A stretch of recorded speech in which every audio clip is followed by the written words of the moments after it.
Transformers.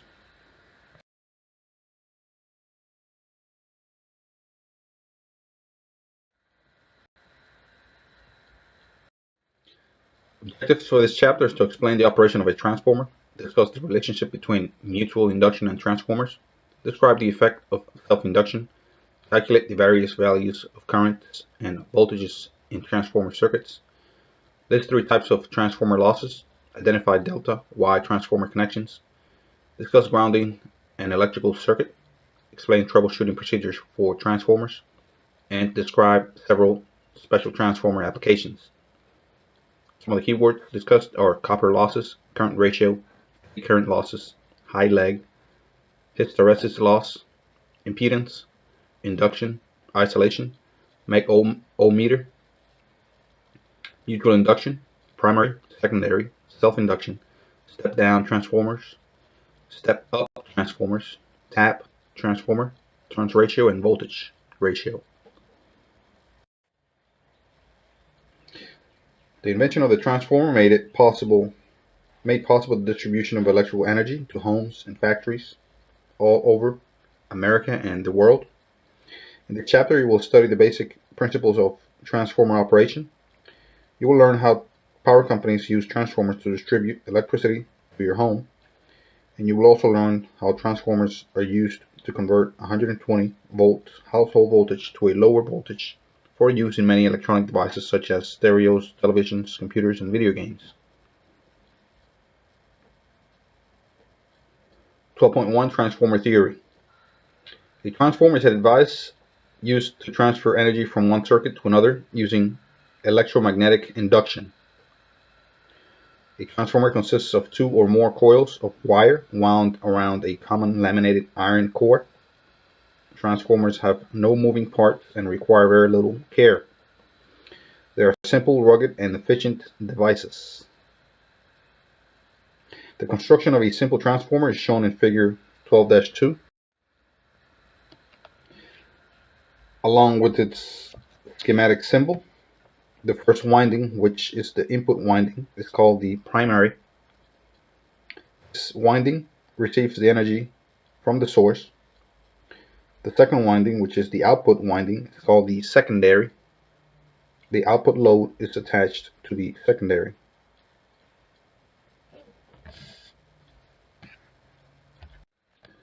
The energy in the secondary is the result of the changing magnetic field generated by the primary windings. In a transformer, the varying magnetic field of the primary cuts across the windings of the secondary. As you will recall your study of chapters 10 and 11, a changing magnetic field cutting across a conductor induces a voltage.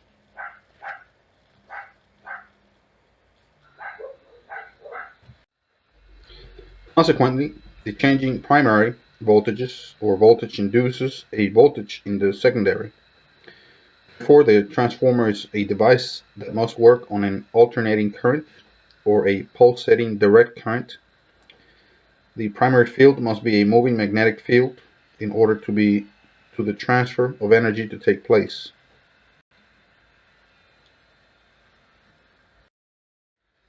In figure 12-3, 2 types of construction are shown: core construction and shell construction. In the core type, the coils surround the core. In the shell type, the core surrounds the coil. In either type of construction, a strong coupling must exist between the primary and secondary windings to ensure that very little loss of power will occur. In core construction, each winding is wound on a separate leg of the core. In shell construction, the windings are alternate layers with one winding on top of the other. Induction. The ability to produce electrical energy is in a conductor without making any physical contact with the conductor is referred to as induction. In your study of static electricity, you found that a static charged body could produce a static charge on another body simply by being placed near it. The first body induced a static charge on the second body. A voltage can be induced on a conductor by using a magnetic field and motion. In Chapter 10, Generators, you learned that when a coil is moved past a magnetic field, a voltage is induced on the coil.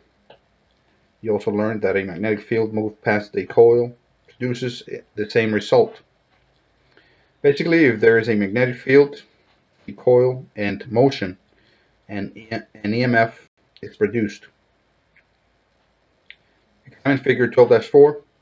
When a coil is energized, or when coil A is energized by an AC voltage source, a current is established in the coil.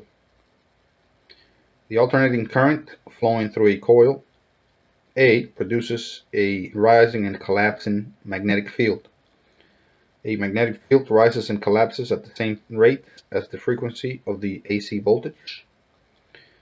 If the AC voltage source frequency is equal to 60 Hz, then the magnetic field rises and collapses 120 times per second.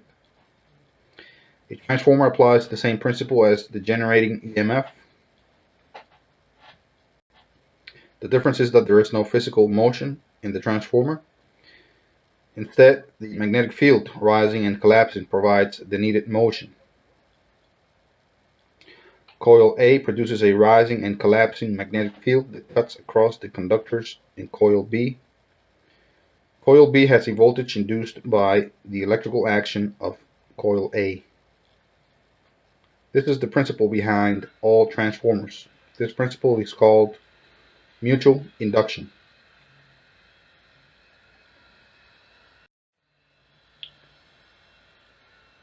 Another electrical phenomenon occurs at the same time. This phenomenon is called self-induction. Self-induction occurs when the magnetic field surrounds one conductor. Self-induction occurs when the magnetic field surrounding one conductor cuts across the conductors left and right of it. In figure 12-5, you can see that when a coil is energized, it produces a magnetic field. Each winding produces a separate magnetic field. These separate fields combine to form an overall magnetic field. This action induces an EMF in the direction opposite to the force generating the magnetic field. Self-induction will occur anytime a conductor is wound into a loop and passes an AC current.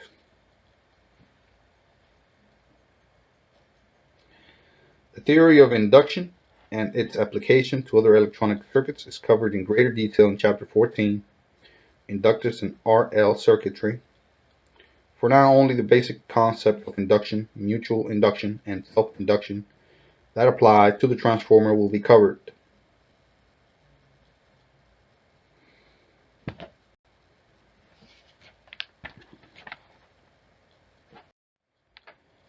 Turns ratio principle. One key use of transformers is to increase or decrease voltage. This is done by increasing or decreasing the number of turns on the secondary winding.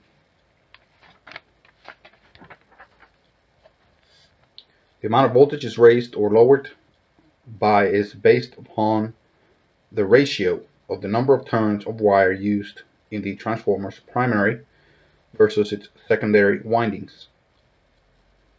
As described earlier, the primary winding is the winding closest to the source. The primary winding induces an EMF into the secondary winding. The secondary winding is connected to the load. Figure 12-6. Let's look at the formulas for the transformer turns ratio and expected voltage, current, and power. The ratio between the number of turns in the primary and the secondary are called turns ratio. The turns ratio is simply the number of turns in the primary divided by the number of turns in the secondary, written as the formula shown on your left side of your screen, where n equals the number of turns in the primary, P, or secondary, S. Using the transformer in figure 12-7, right side of your screen. The turns ratio can be calculated as turns ratio equals to NP divided by NS equals to, in this case, 10 divided 1 or 10.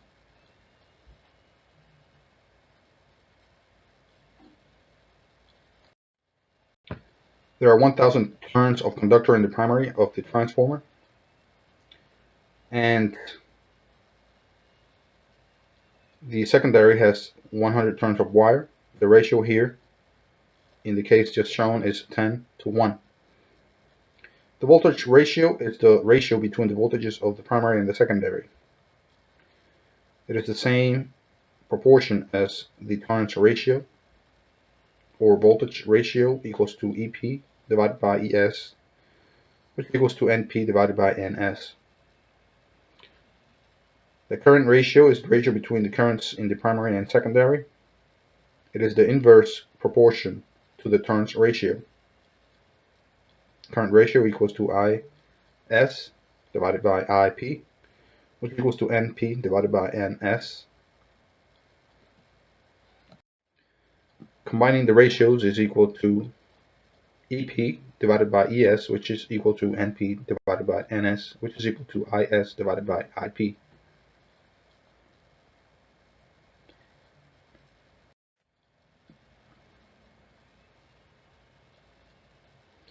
The figure prior, in figure 12-7, there are 10 turns in the primary winding for every 1 turn in the secondary winding. In a 10 to 1 ratio, the voltage on the secondary will be 10 times lower than the primary voltage. If the primary side of the transformer is connected to a 120 volt supply, there will be only 12 volts present on the secondary.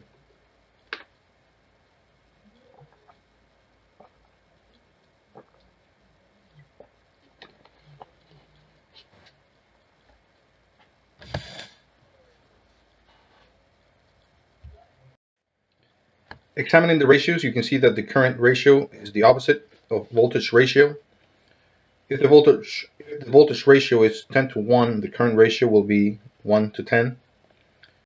The current value of the primary is based on the current in the secondary.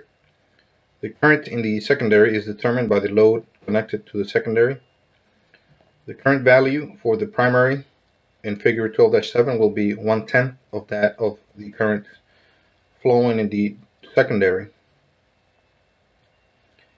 Transformers that are used to raise or lower a voltage are known as step-up transformers and step-down transformers.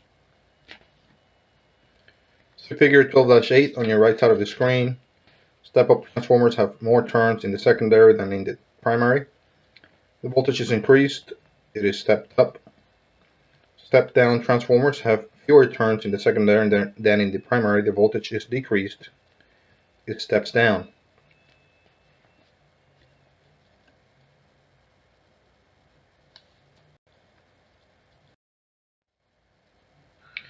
Refer to figure 12-9. The transformer has 200 turns in the primary and 1000 turns in the secondary. If the applied voltage is 117 volt AC, what is the secondary voltage?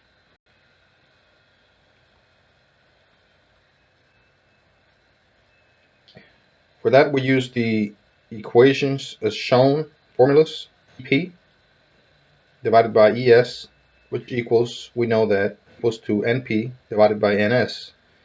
In this case, EP is 117 volts divided by ES, which is equal to 200 divided by 1000. Transposing the equation, you can see in the middle of your screen is ES equals to 117 volts times 1000 divided by 200, which ultimately gives us 585 volts. This is an example of a step-up transformer. Another example, what if this transformer were made with a 10-turn secondary? What would be the secondary voltage? In that case, we plug in the values as we know them, 117 volts divided by ES equals to 200 divided by 10, which ultimately gives us 5.85 volts. This is a step-down transformer.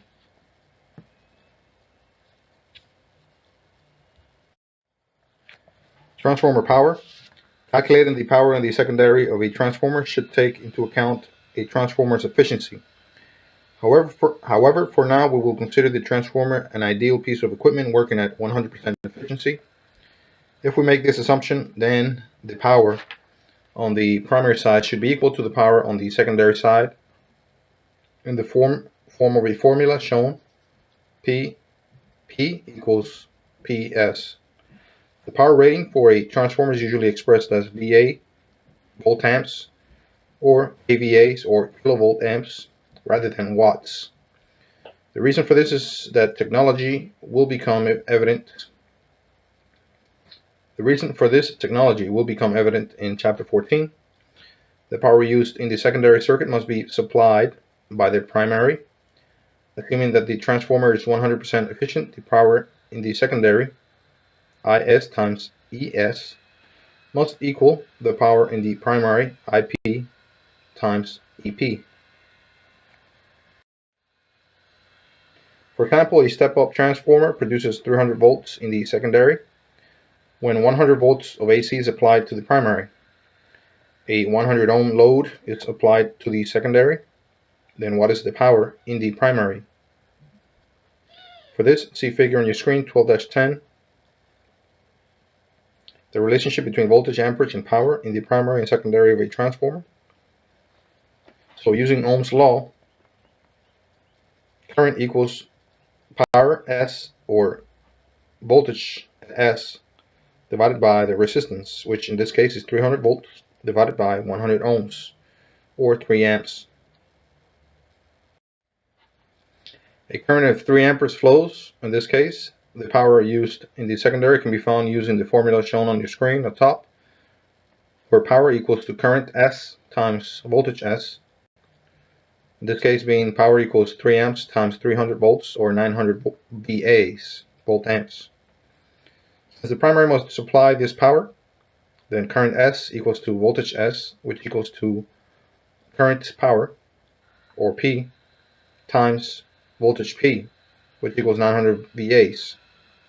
And current P equals to power P divided by voltage P, which is the same as 900 VAs divided by 100 volts, or 9 amps. The key principle of transformer action is that as voltage increases in the secondary, current decreases in the secondary.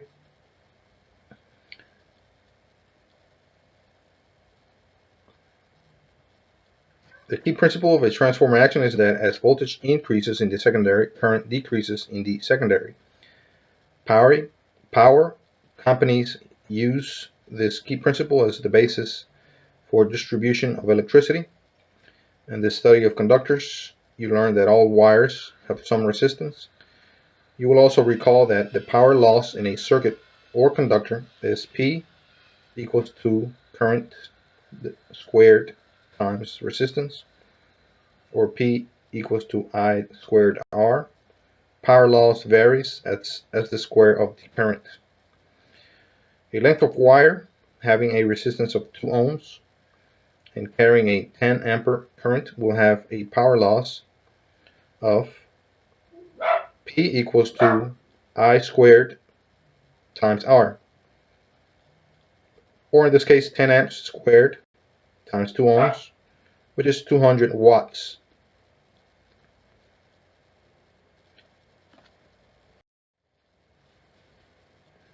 If the current is doubled from 10 amps to 20 amperes, then the power loss would be 20 amps squared times 2 ohms, or 800 watts.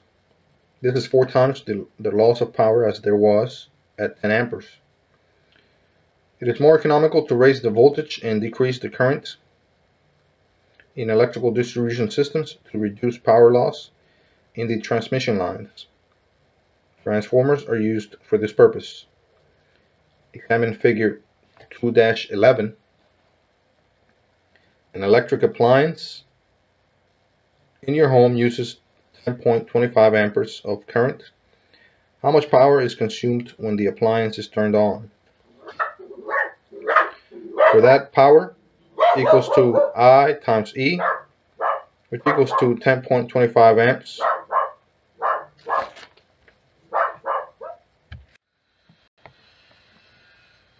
.25 amps of current. How much power will be consumed when the appliance is turned on? You can see the formula on the screen where P equals I times E, which is 10.25 amps times 117 volts, or 1200 watts.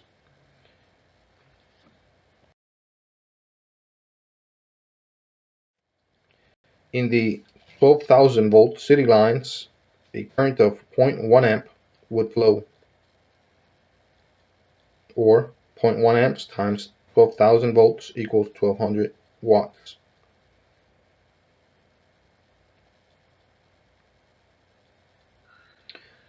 In the cross-country power lines, a current of 0.02 amp would flow.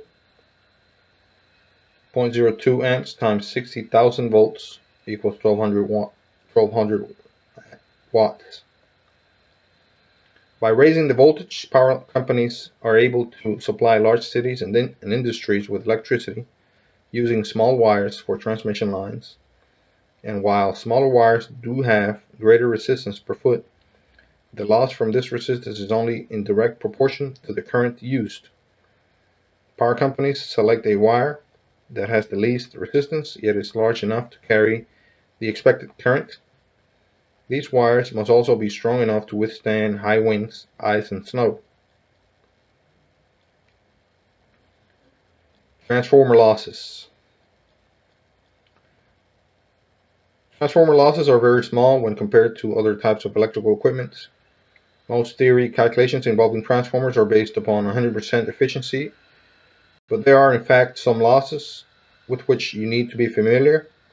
Three types of losses associated with transformers are copper losses, eddy current losses, and hysteresis losses. These losses all result in unwanted heating of the transformer and prevent it from being 100% efficient. These types of losses were first introduced to you in Chapter 10 when discussing losses in generators. The causes of these losses in transformers are the same as with generators, and the methods of loss prevention are very similar.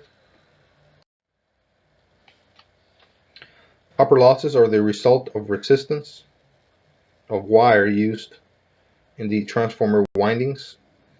These are also called I squared R losses.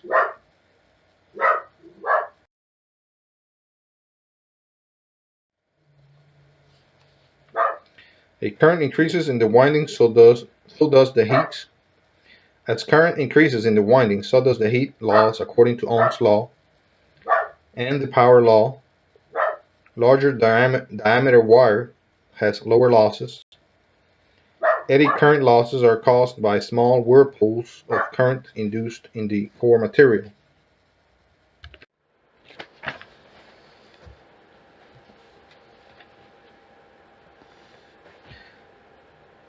These losses are reduced by using laminated core construction. Each lamination is insulated from its bordering layer by varnish. This insulation cuts the number of paths on which current can flow and concentrates the magnetic field more efficiently. Hysteresis loss, or molecular friction, is the result of magnetic particles changing polarity in step with induced voltage. Special alloys and heat treating processes can be used to make core materials that reduce hysteresis loss. Impedance. The total opposition of current in an AC circuit is referred to as impedance. The impedance of a transformer is a combination of the conductor resistance and the self-induction. An ohm meter reading of the primary winding. Ohm meter reading of the primary winding of a transformer would reveal only the copper resistance value. The self-inductance value would have to be calculated, but for now, think of the impedance of the transformer as the total circuit resistance value. Phase relationship in transformers. The output voltage of a transformer can be in phase or 180 degrees out of phase with the primary voltage. Whether the output is in phase or out of phase depends on the direction of the windings and the method of connection. Reinstating Lenz's law, the polarity of the induced voltage will be opposite to the voltage producing it. The diagram of a transformer and the waveforms of the primary and secondary voltage are shown in figure 12-12. The direction of the magnetic flux is indicated by arrows within the core. This type of transformer inverts the alternating voltage wave applied to the primary.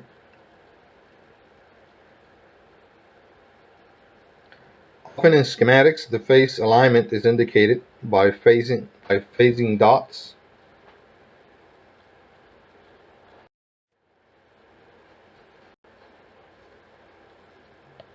When the dots are on the same side, the waves in the primary and secondary are aligned. When the dots are on opposite sides, the wave is inverted as it is transferred to the secondary.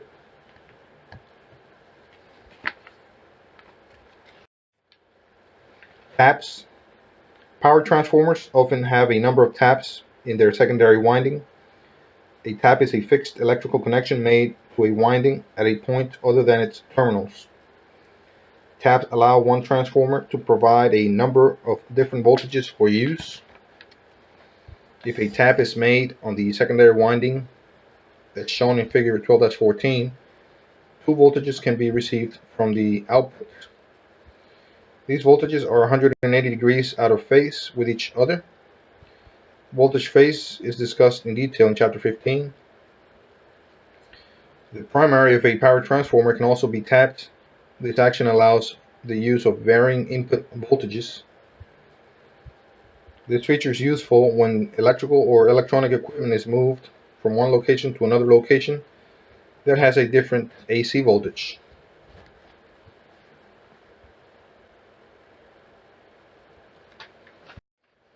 Review questions for section 12.1. Define mutual induction. It is magnetic induction from wire to wire. Define self-induction. It is magnetic induction in a wire or within a wire. What is the difference between inductance and resistance? Inductance is the transfer of voltage and current through magnetic flux. Resistance is the opposition of electrical current flow. Question 4. The total opposition to current in an AC circuit is called impedance.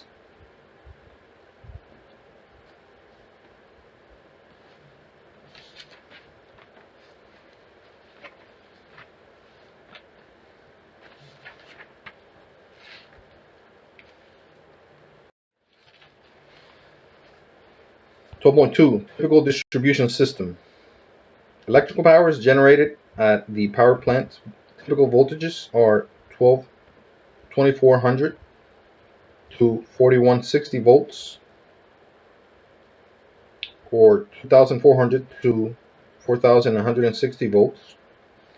But for the distribution of electrical energy to be economical, transformers are utilized. After the generation produces the initial 2400 volts, the energy enters its first set of transformers. These are step-up transformers, and they significantly step up the voltage. The voltage might be stepped up to 130,000 volts or even higher. The next electrical energy is routed through the area to the next set of transformers called a substation. Here the voltage is stepped down to a lower voltage, such as 13,800 volts. Again, it is typically routed through the city and country to other transformers. The next transformers usually step the voltage down to a more desirable level, such as 120 and 240 volts. This is the voltage used in most homes and small business locations. Some industries use a higher voltage, such as 277 and 480 volts.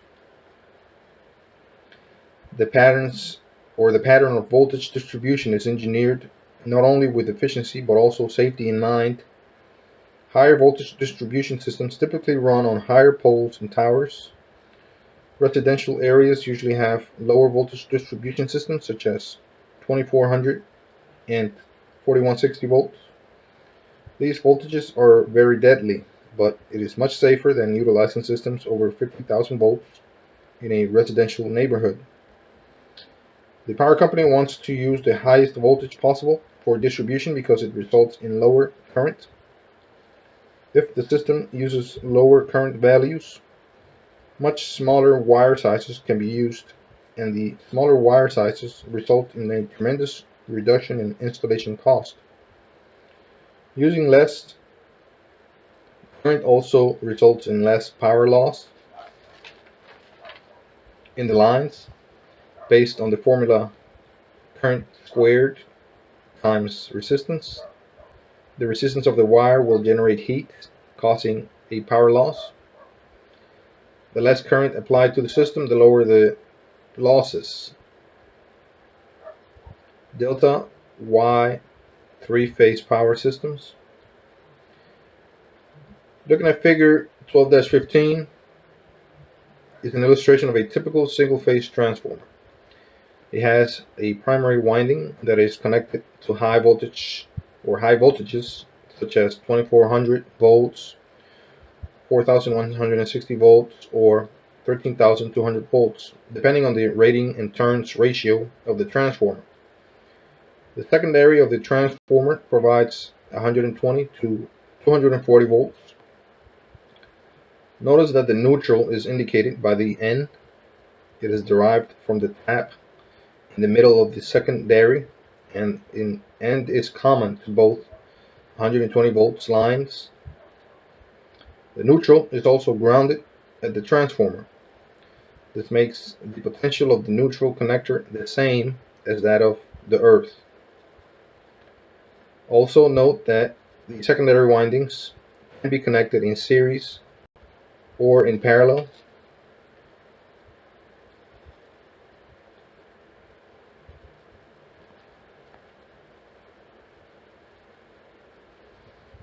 In Chapter 10, Generators, you learned how three-phase power was generated.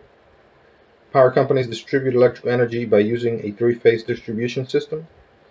This system is made of either a three-phase transformer with three sets of windings inside of three individual single-phase transformers that are connected together. When three separate transformers are used, they can be connected in different configurations to obtain different voltages. Like generators, the windings of the transformers can be connected in either series or parallel. As with generator connections, when the transformer windings are connected in series, they are referred to as a delta connected. The windings are connected in parallel. When the windings are connected in parallel, they are called Y connected, or WYE, Y connected. In figure 12-16, you will see that the primary is delta connected and the secondary is Y connected.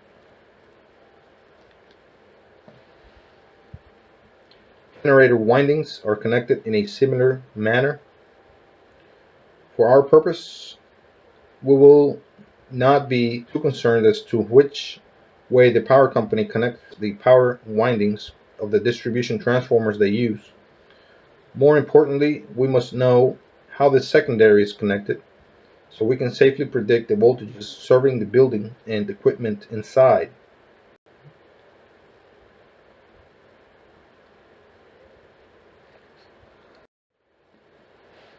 When a secondary side of a three-phase system is connected as a Y system, we can expect the phase-to-phase voltage to be equal to 1.73 times the phase to neutral or ground.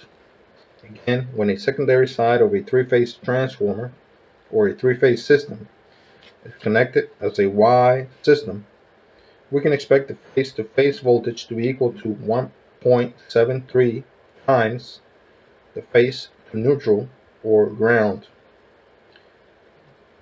In figure 12-16, a phase-to-phase voltage would be taken between lines A, B, and C, or A to B, A to C, or B to C.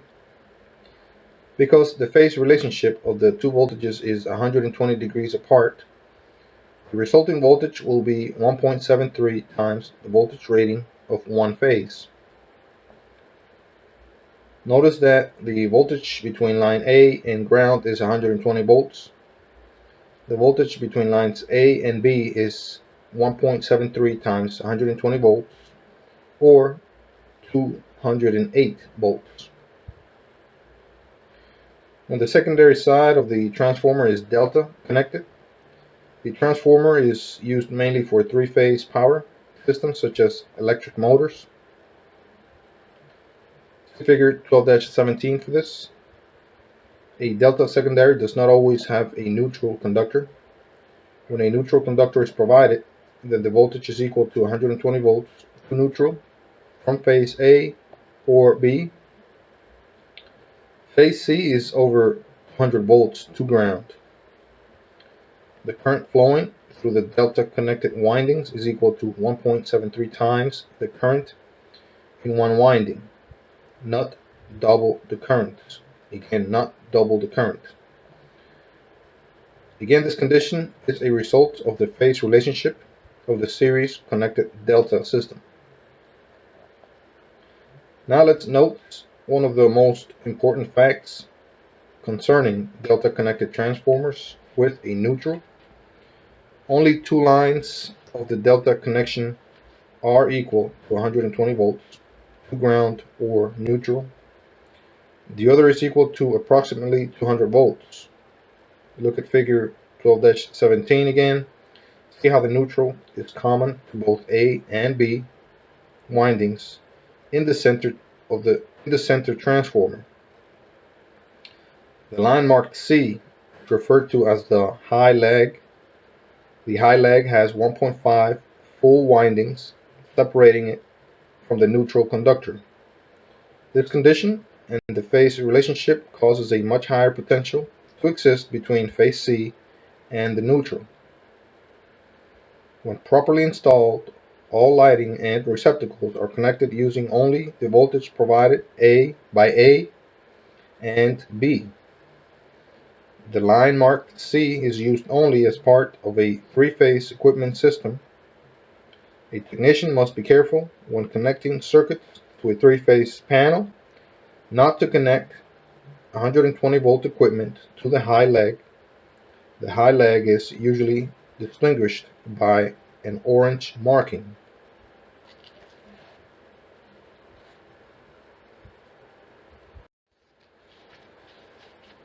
Grounding.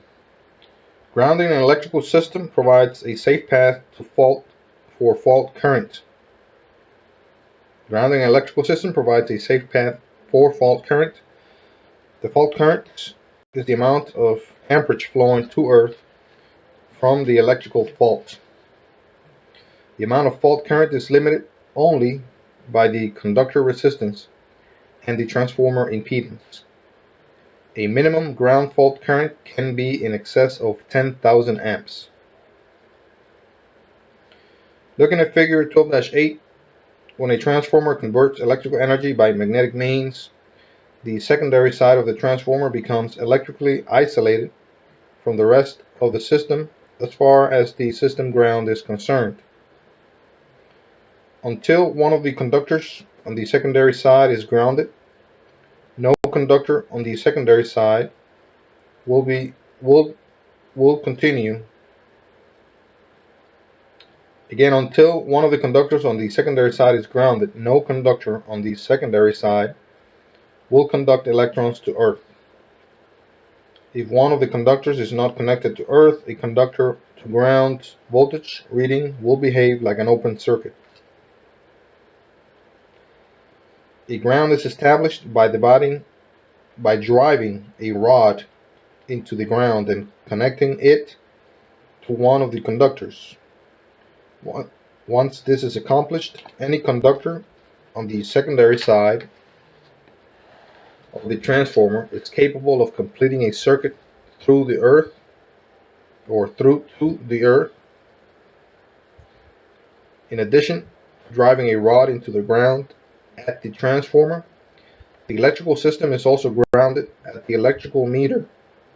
At the electrical meter or service panel, residential and commercial electrical systems are grounded by a long rod driven into the earth and by a connection to a water pipe in some instances.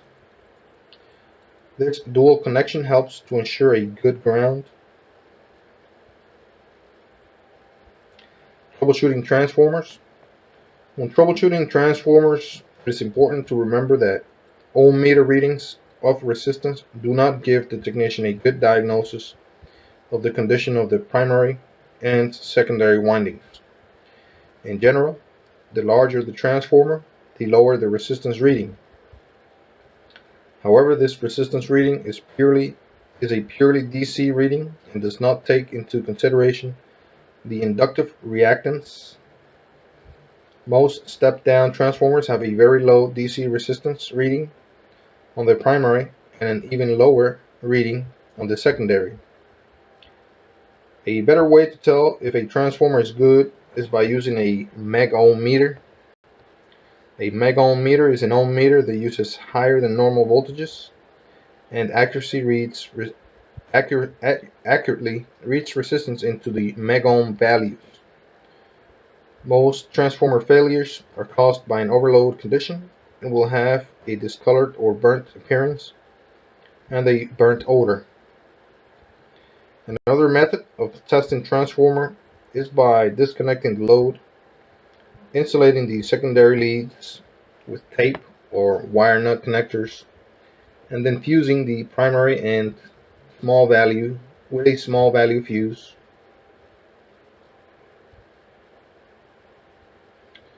The size of the fuse used depends largely on the size of the transformer. A 1 amp fuse is usually suffice. After making sure that all persons are clear, the transformer is then energized. If the fuse blows, it is safe to assume that the transformer is bad. There has to be a short somewhere in the transformer for the fuse to blow.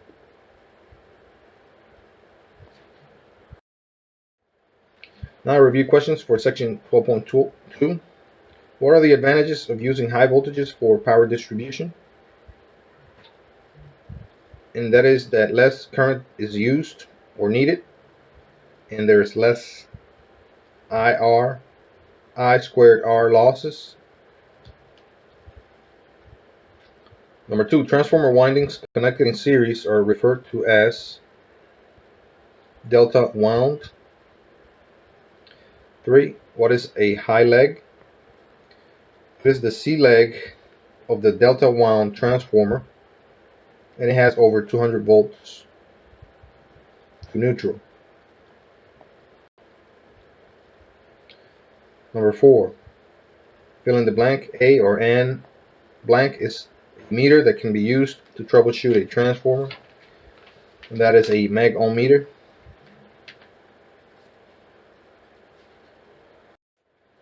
Section 12.3, special transformer applications.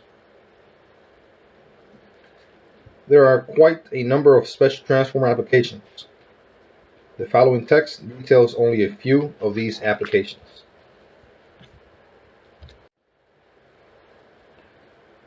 Autotransformers. The common transformer consists of two windings, primary and secondary. When the two windings are not physically joined, while the two windings are not physically joined, a magnetic coupling exists between them. The electrical separation between the windings is called isolation. Isolation reduces the chance for shock. An autotransformer has only one winding. The primary and secondary windings are physically joined, at some point. There is no isolation. This condition increases the risk of electrical shock. However, the autotransformer is most often used in relatively low voltage applications. Autotransformers can be of either step-up or step-down type. For this, see figure 12-19.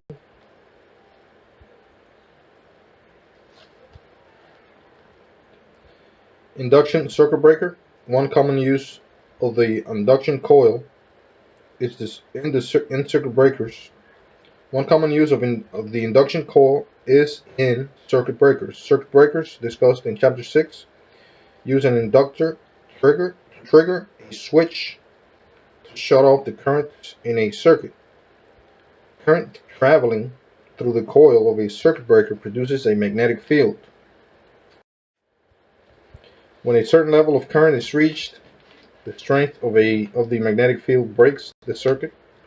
The circuit must be reset manually. Many circuit breakers are designed to protect equipment and prevent fires. The circuit breaker in the power strip in figure 12-20 is designed to prevent fires caused by a short in an electrical device. The button on the side allows the breaker to be reset.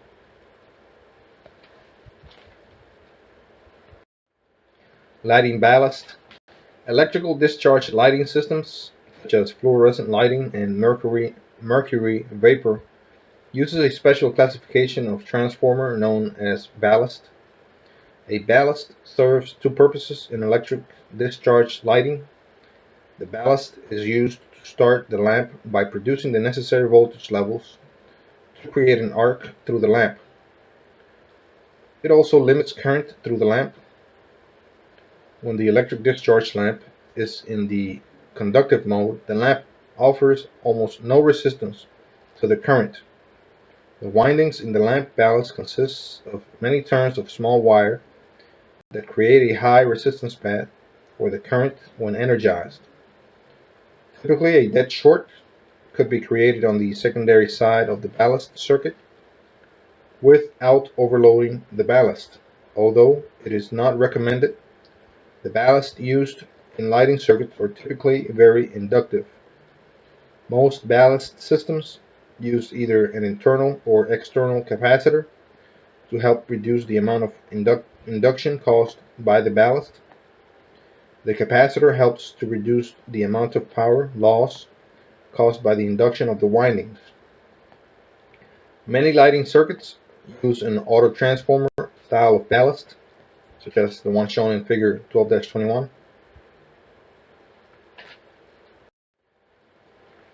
Coupling transformer. The stages in an amplifier circuit are sometimes coupled together using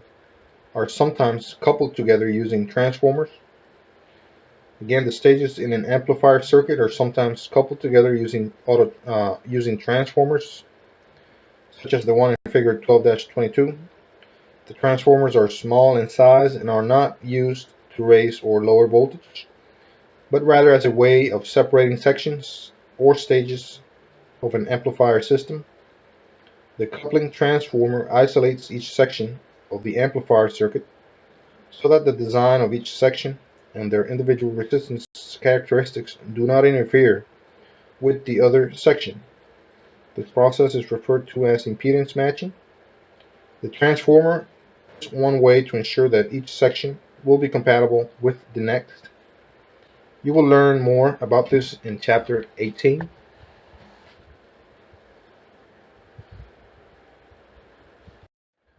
Isolation transformers. Isolation transformers are commonly used to separate commercial power systems from computer or other sensitive equipment power supply systems. Typically, they are a 1-to-1 ratio, and they neither increase nor decrease voltage, but using an isolation transformer, the power supply is isolated from the rest of the electrical system. This isolation will prevent or suppress unwanted transient voltages. Transient voltages are voltage spikes that are higher than the typical supply voltage. For this, examine 12-23. Transient voltages or transient voltage spikes are compared to typical sine waves. As you can see, the transient spike has a much higher voltage peak than the normal sine wave pattern. The high voltage peak can damage sensitive electronic equipment by exceeding its voltage rating, even if for a brief period of time. Transient voltages are caused by switching inductive circuits, such as lighting ballasts, motors, welders, or even the power company transformers, on and off. The isolation transformer suppresses the spikes in the voltage.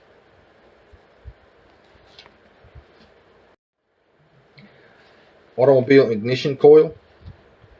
The high voltage spark in an automobile electrical system is produced by the ignition coil. The ignition coil is a form of autotransformer. It uses a high turns ratio to develop 30,000 volts or more across the spark plug gap.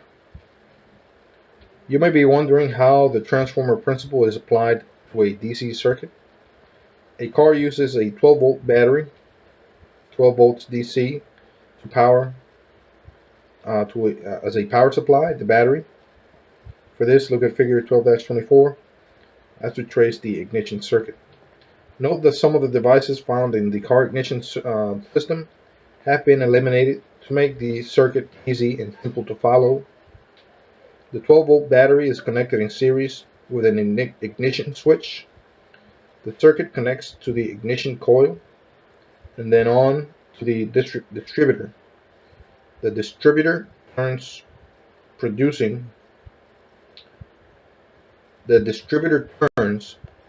the opening and closing of the circuit. This action produces pulses of electrical energy flow through the coil circuit, turning the coil on and off. The pulses produce a rising and falling magnetic field across the winding in the coil and thus produced transformer action. The 12 volts on the primary side of the autotransformer produces over 30,000 volts on the secondary side of the autotransformer. The electrical energy flows through the spark plug wire to the spark plug.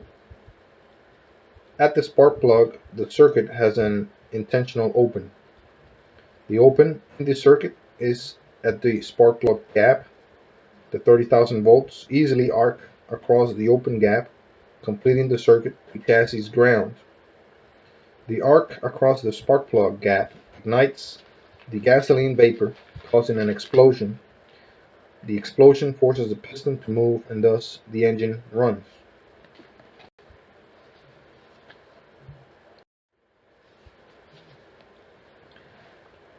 And now for review questions, section 12.3. 1. List four special transformer applications. 1. Autotransformers. 2. Induction circuit breaker. 3. Light ballasts. And 4. The coupling transformers. And that is all. Question 2. What is meant by electrical isolation?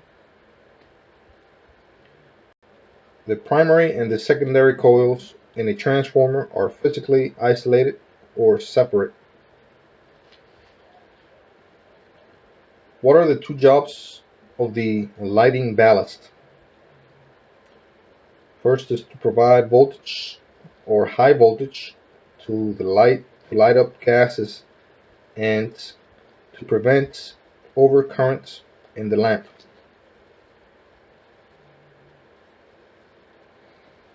Now the summary for this entire chapter.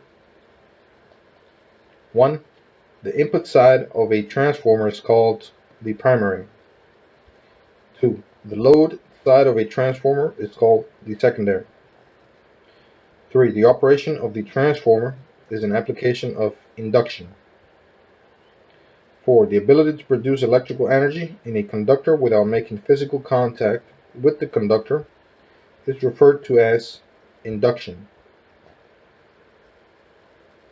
5. Mutual induction exists between the primary winding and the secondary windings of a transformer. 6. Self-induction is EMF in opposition to the EMF producing the magnetic field of the coil. 7. The transformer can be used to step voltage up or down. 8. A step-up transformer raises the voltage in the secondary. The secondary side has less current than the primary.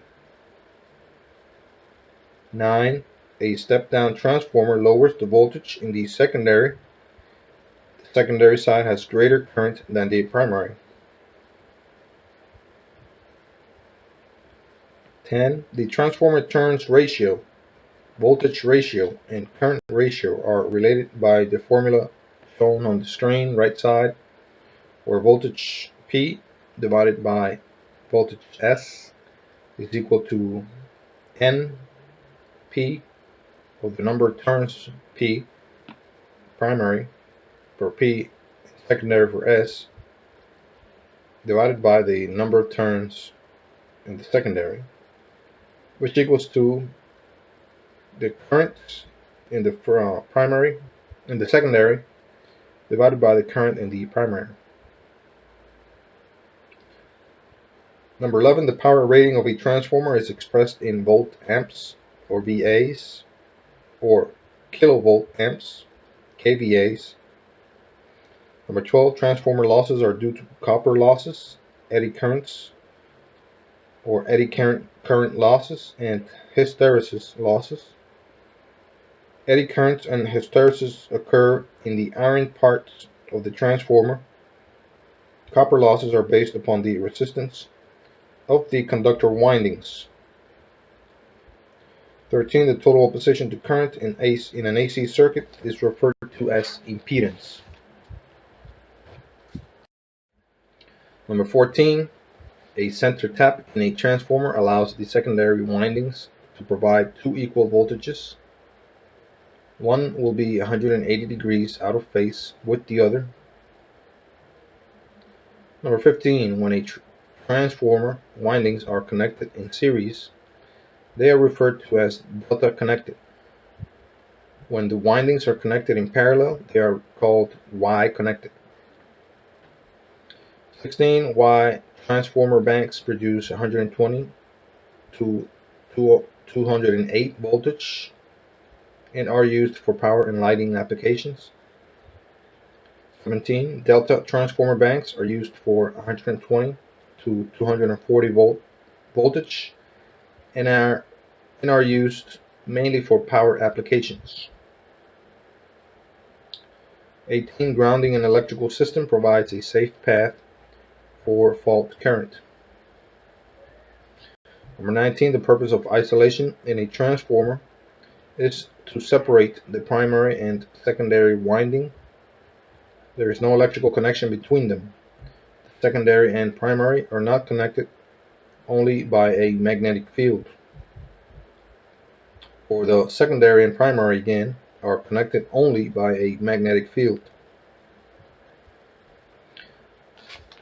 Now test your knowledge questions for the chapter 12. Number 1, what is the difference between mutual induction and self-induction? Mutual induction is when charge is transferred between conductors through magnetic flux, and self-induction is the EMF in opposition to the EMF produced in the magnetic field of the coil. Question 2. The primary of a transformer has 200 turns of wire, and the secondary has 800 turns of wire. If 117 volts of AC is applied to the primary, what is the secondary voltage? This, see number 2, the equation for the transformer. EP divided by ES equals to NP divided by NS. Again, E is voltage, P is your primary, S is your secondary, N is your number of turns, and plugging in the values, we get 117 volts divided by voltage at your secondary. And on the other side of the equation, we get 200 turns divided by 800 turns on the secondary. And solving for the formula, as you can see, that gives us 468 volts at your secondary.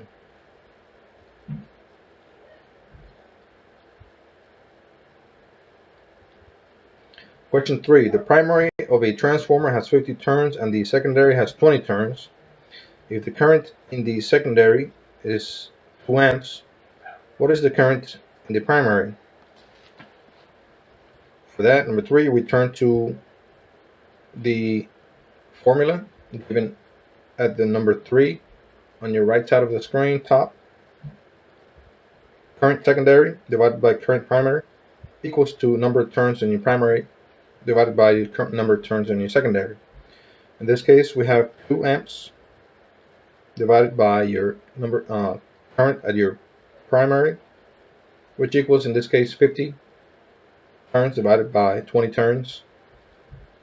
To solve, we multiply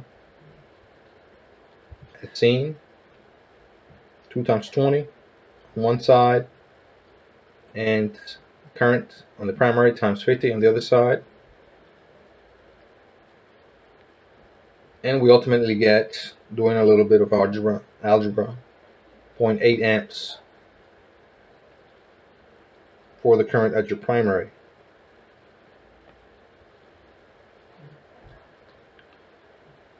Question 4. A transformer steps 120 volts down to 6 volts.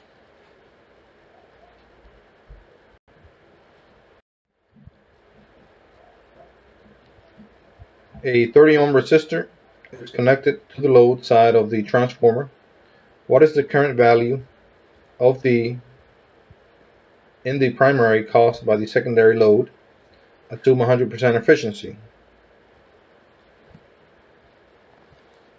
And as you can see in the graphic in the sketch done, we ultimately get 0.01 amps. You can follow the formula along as shown.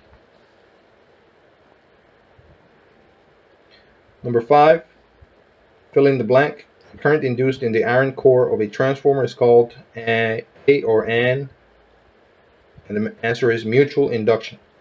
Number 6, molecular friction caused by the atoms of the transformer core material resisting the changing magnetic polarization of the core is called, that is, hysteresis or hysteresis.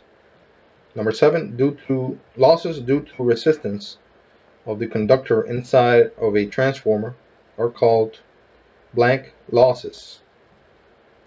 The answer is copper losses. Number 8, the opposition to current in a transformer is called impedance. Number 9, how is a typical home electrical system grounded? It is usually grounded at the pole or from the electrical service company and at the main service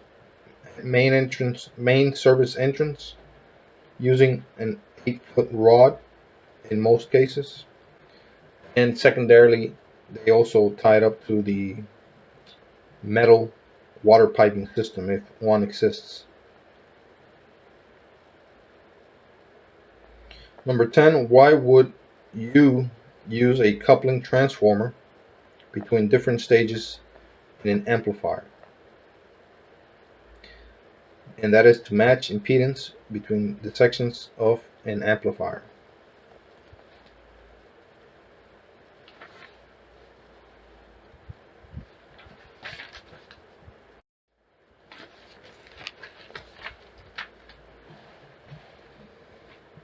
Now for an interlude of an interesting use for a transformer, what which is the technology we just covered in this chapter.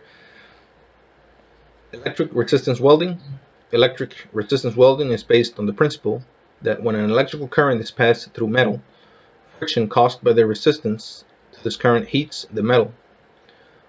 When two pieces of metal are placed in contact and a strong electrical current is applied, the majority of the heat develops where the two pieces of metal meets. With enough current, extremely high temperatures can be reached. Welding occurs when these temperatures reach the fusion or melting temperature. The electric resistance welding is well suited for automatic production because it is fast, causes little warpage of the metal, and can be accurately controlled.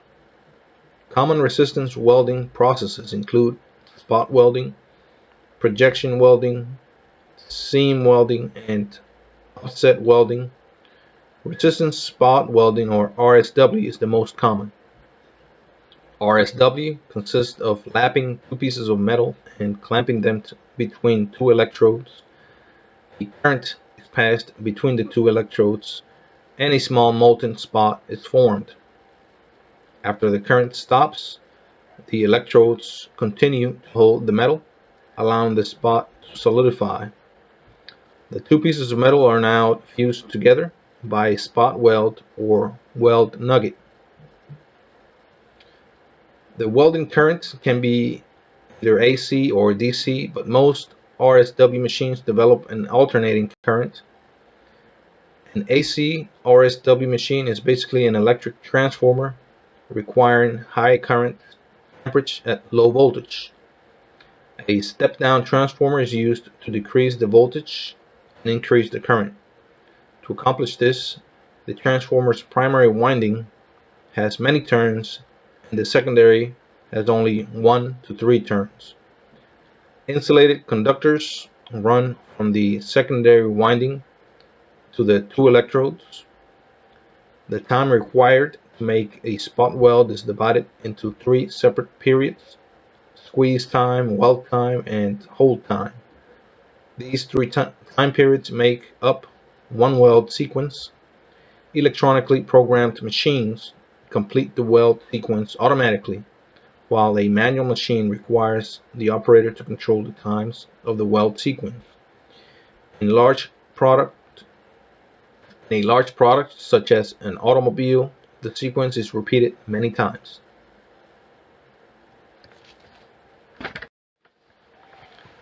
And this completes this all-important chapter, chapter 12, Transformers. Congratulations for completing this very important chapter. I hope you have understood most of the concepts therefore shown. Make sure you complete the chapter reviews, quizzes, tests, and any experiments that relate to this chapter. After that, you will have earned the electronics course rank shown. Thank you very much.